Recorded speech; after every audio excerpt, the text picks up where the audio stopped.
Assalamualaikum warahmatullahi wabarakatuh. Perkenalkan, nama saya Andi Almira Zaria. Kali ini saya dan kelompok saya akan menjelaskan tentang teks editorial. Sebelumnya saya akan memperkenalkan satu persatu anggota kelompok saya.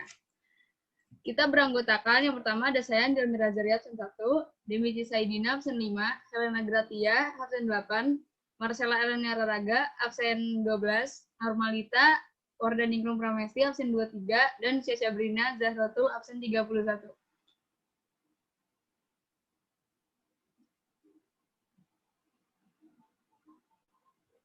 Apa itu teks editorial?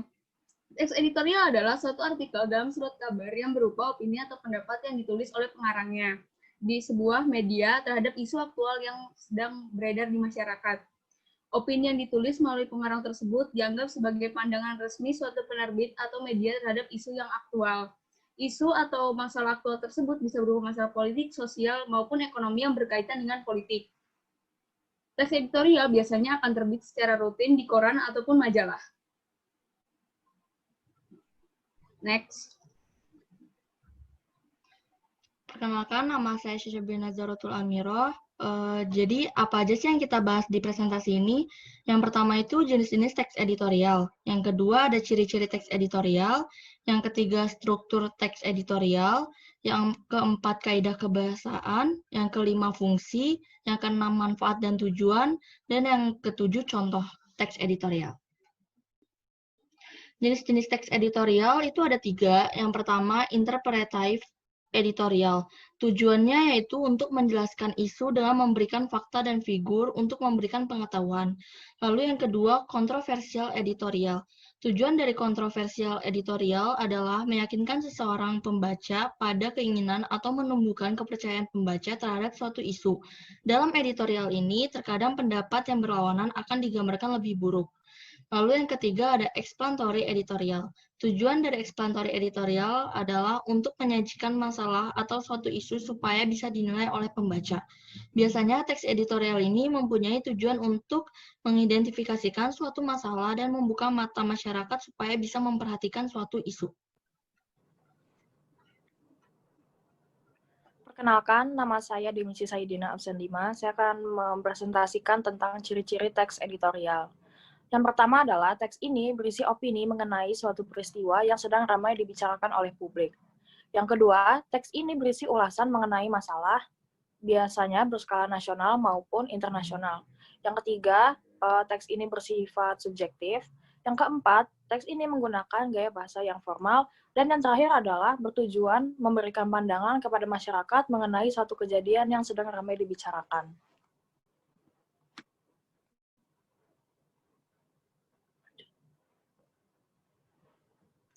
Kemudian lanjut ke struktur teks editorial.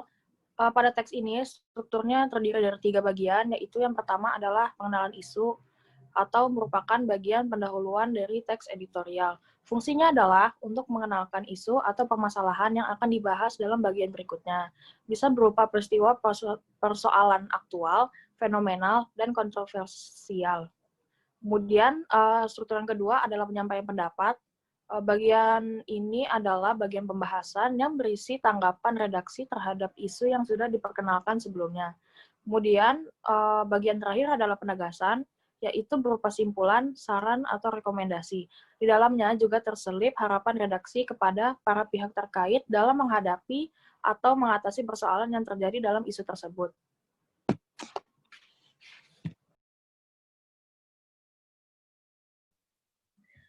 Saya, Helena Gratia Julianti Sianturi dari absen 8 akan menjelaskan kaidah kebahasaan teks editorial. Yang pertama adalah penggunaan kalimat retoris atau retorikal.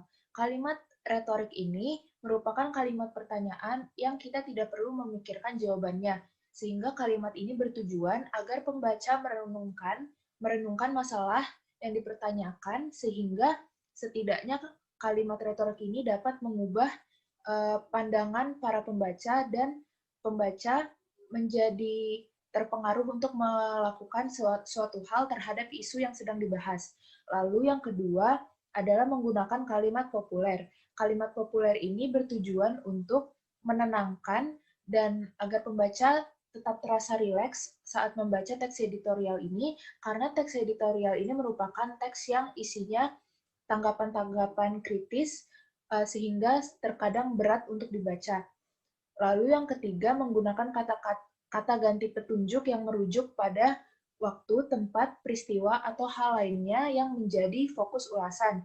Yang keempat, menggunakan konjungsi kausalitas, yaitu kata hubung yang menjelaskan sebab akibat masalah atau isu yang terdapat pada teks editorial. Contoh katanya ada sebab, karena, dan oleh sebab itu. Sumber kaidah kebahasaan ini kami ambil dari buku perpustakaan. Lalu selanjutnya adalah fungsi teks editorial. Fungsi teks editorial yang kami dapat ada 4. Yang pertama, fungsi tajuk rencana. Secara umum, fungsi ini ditujukan untuk menjelaskan suatu berita dan akibatnya kepada masyarakat umum. Lalu yang kedua, meneruskan penilaian moral yang terdapat pada teks kepada masyarakat yang membaca teks tersebut. Kemudian yang ketiga, teks ini berfungsi untuk memberi latar belakang dari kaitan berita tersebut dengan kenyataan sosial yang ada di masyarakat dan faktor yang mempengaruhi dengan lebih menyeluruh. Dan yang terakhir, terkadang pada teks editorial terdapat analisis kondisi. Itu bertujuan untuk mempersiapkan masyarakat akan kemungkinan yang bisa terjadi dari isu yang dijelaskan pada teks editorial. Perkenalkan, nama saya Normalita Waryung Pramesti. Di sini saya akan membacakan manfaat dan tujuan dari teks editorial. Yang pertama, manfaatnya itu memberikan informasi kepada yang membaca. Jadi, di dalam teks editorial ini kan berisikan sebuah informasi yang dapat diambil oleh sang pembaca. Yang kedua, dapat merangsang pemikiran pembaca. Jadi, dari informasi ini, pembaca dapat memikirkan apa saja yang informasi yang terdapat pada teks editorial tersebut.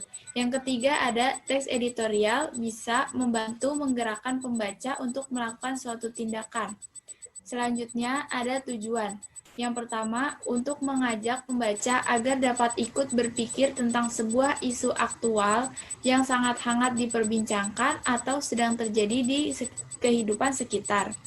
Yang kedua itu untuk memberikan sebuah opini atau suatu pandangan terhadap suatu masalah atau redaksi yang kepada pembaca terhadap isu-isu yang sedang berkembang. Perkenalkan, nama saya Marcella Eleonora Raga. Pada kesempatan kali ini saya akan memberikan contoh mengenai teks editorial dari teks yang berjudul Upaya Peningkatan Mutu Pendidikan. Pendidikan adalah salah satu kebutuhan dasar manusia dan merupakan kunci dari kemajuan bangsa. Kalimat ini merupakan kalimat opini. Semua orang pasti menyadari bahwa pendidikan yang berkualitas dapat meningkatkan peluang dalam menjadikan bangsa ini sejajar dengan negara-negara yang telah dicap maju.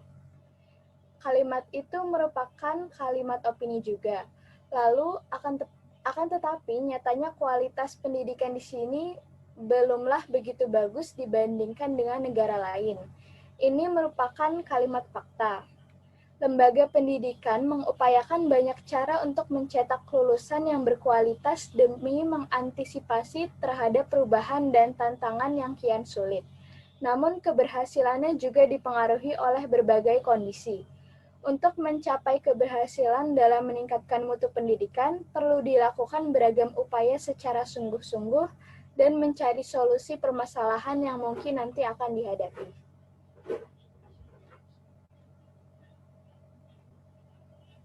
Usaha untuk meningkatkan mutu pendidikan sangatlah penting untuk menjawab tantangan globalisasi, kemajuan iptek, dan pergerakan masif para tenaga ahli.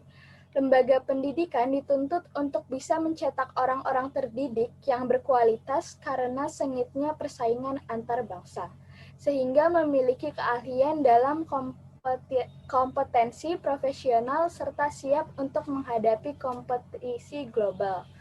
Pada era teknologi seperti sekarang ini, guru bukanlah satu-satunya sumber informasi dan ilmu pengetahuan. peran guru telah bergeser menjadi motivator, fasilitator, juga dinamisator. Keberadaan teknologi internet membuat banyak sumber yang bisa dijadikan sebagai materi pembelajaran. Jadi kesimpulan dalam teks ini yaitu dalam kondisi seperti inilah peran guru sebagai pendidik terasa sangat besar dan tak tergantikan. Karena perlu melakukan peran secara lebih efektif sehingga diperlukan peningkatan langkah dan usaha yang jelas serta tepat sasaran. Beberapa usaha dalam meningkatkan kualitas pendidikan menjadi tantangan besar yang menjadi pekerjaan rumah bagi pemerintah dan harus segera diselesaikan.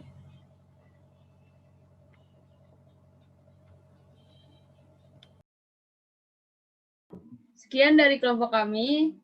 Kurang lebihnya mohon maaf. Wassalamualaikum warahmatullahi wabarakatuh.